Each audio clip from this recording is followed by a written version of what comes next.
Yes breaking చూస్తున్నాం. హైదరాబాద్ లో కాల్పులు అలజడి రేపాయి. కోటి ఎస్బీఐ ప్రధాన కార్యాలయ ఏటీఎం దగ్గర కాల్పులు కలకలం రేపాయి. ఉదయం 7 గంటలకు డిపాజిట్ చేయడానికి ఏటీఎం దగ్గరికి రషీద్ అనే వ్యక్తి వెళ్లారు.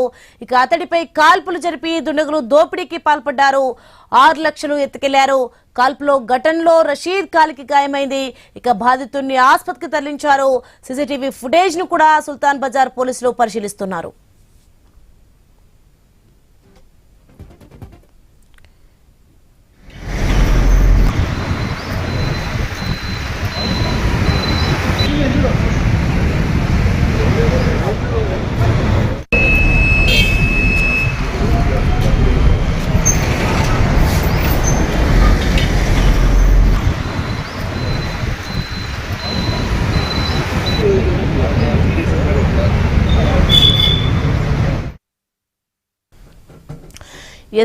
ఎక్స్క్లూజివ్ లో మనం చూస్తున్నాం. హైదరాబాద్ లో కాల్పులు అలజడి రేపాయి. కోటి ఎస్బీఐ ప్రధాన కార్యాలయ ఏటీఎం దగ్గర కాల్పులు కలకలం రేపాయి.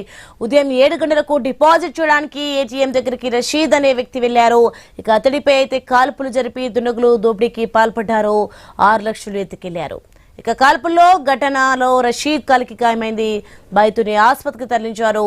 సీసీటీవీ ఫుటేజ్ ను సుల్తాన్ బజార్ పోలీసులు పరిశీలిస్తున్నారు.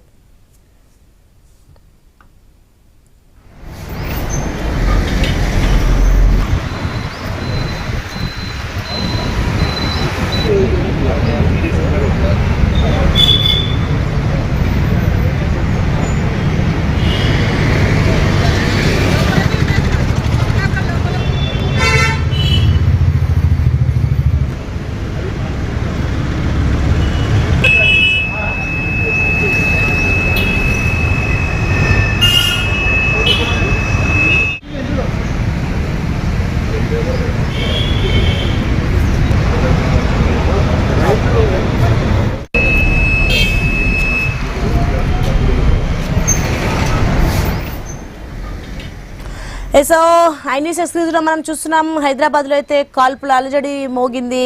ఇక కోటి ఎస్బీఐ ప్రధాన కార్యాలయం దగ్గర అయితే ఏటీఎం దగ్గర కాల్పులు కలకలం రేగింది. ఉదయం 7 గంటలకు డిపాజిట్ చేయడానికి ఏటీఎం దగ్గరికి వెళ్లారు రషీద్ అనే వ్యక్తి. అయితే రషీద్ అనే వ్యక్తిపై అయితే కాల్పులు జరిపారు దోపిడీ దొంగలు. ఇక గన్తో కాల్పులు జరిపి అక్రమంగా 6 లక్షలు ఎత్తుకెళ్లారు దుండగులు. ఇక దీంతో కాల్పుల ఘటనలో అయితే రషీద్ కాల్కి బుల్లెట్ తగిలి గాయమైనట్లుగా తెలుస్తోంది. తదుపరి వెంటనే ఆసుపత్రికి తరలించారు.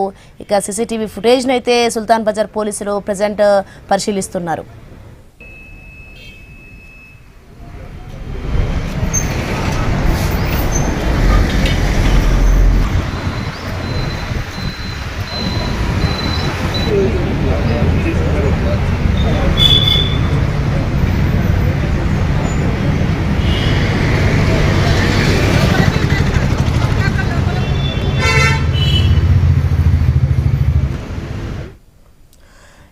రైట్ ఇదే అంశానికి సంబంధించి మరింత సమాచారం మా ప్రతినిధి క్రాంతి అందిస్తారు. క్రాంతి, హైదరాబాద్ కాల్పులు అలజడి రేగింది. అసలు ఆ కాల్పులు జరిపిన వారు ఎవరు, వాళ్ళ దగ్గరికి గన్స్ ఎలా వచ్చాయి, అసలు ఏంటి, ఏమైనా తెలిసిందా? దీనికి సంబంధించిన డీటెయిల్స్ ఏంటి? హైదరాబాద్ లోని కోటి దగ్గర ఎస్బీఐ బ్యాంక్ దగ్గర జరిగిన కాల్పుల విషయాన్ని పోలీసులు చాలా సీరియస్ గా తీసుకున్నారు. ఇప్పటికే ఉన్నతాధికారులు స్పెషల్ టీమ్స్ ఏర్పాటు చేశారు. ఇవన్నీ కూడా కలిసి వాళ్ళు ఎవరు ఎక్కడి నుంచి వచ్చారు ఇలాంతా చూస్తున్నారు. ఫస్ట్ ఇమీడియట్ గా ఘటన జరగానే సుల్తాన్పూర్ పోలీసులు ఎస్బీఐ బ్యాంక్ దగ్గర చేరుకున్నారు. వాళ్ళు ఇమీడియట్ గా అక్కడ ఉన్న ఏటీఎం దగ్గర ఉన్న సీసీ కెమెరాలతో పాటు పక్కన ఉన్న షాపులు, ఇతర పబ్లిక్ ప్రాంతాల్లో ఉన్న సీసీ కెమెరాలు అన్ని ఫుటేజ్ తీసుకున్నారు. దీంతో పాటు ఎక్కడికక్కడ కూడా పోలీస్ స్టేషన్ మొత్తం అంటే హైదరాబాద్ నగరం మొత్తంతో పాటు అవుట్స్కట్స్ కూడా, టౌన్ అవుట్స్కట్స్ కూడా మొత్తం కూడా అప్రమత్తం చేసేశారు. సిటీ అవుట్స్కట్స్ ని ఎక్కడికక్కడ కూడా చెక్ పోస్ట్ లాంటివి పెట్టే ఏర్పాటు చేశారు. ఇక వీళ్ళ మీద అంటే వచ్చిన వెహికల్ ఇవన్నీ కూడా ఇమీడియట్ గా సంబంధించిన ఫోటోలు తీసుకుని అవన్నీ కూడా మొత్తం అన్ని పోలీస్ సంస్థలకు పంపించేసి అలర్ట్ చేసేసారు. ఎక్కడ ఇలాంటిది జరిగినా కూడా వాళ్ళని అయితే అదుపులోకి తీసుకున్నట్టయితే మనకు సమాచారం అందట్లేదు. మొత్తానికి అయితే పోలీసులు అప్రమత్తమయ్యారు. దీన్ని ఇమీడియట్ గా 24 అవర్స్ లోపల దీన్ని ఛేదించాలన్న ఆలోచనలో మనకి పోలీసులు ఉన్నట్టు తెలుస్తుంది. అయితే ఈ ఘటనలో గాయపడ్డ రషీద్ పరిస్థితి మాత్రం నిలకడగానే ఉన్నట్టు తెలుస్తుంది. తన కాలికి ఆ బుల్లెట్ గాయమైంది. మొత్తానికి అక్కడ మొత్తంగా 5 రౌండ్ల కాల్పులు జరిపినట్టు ఇప్పుడు మనకు తెలుస్తూ ఉంది.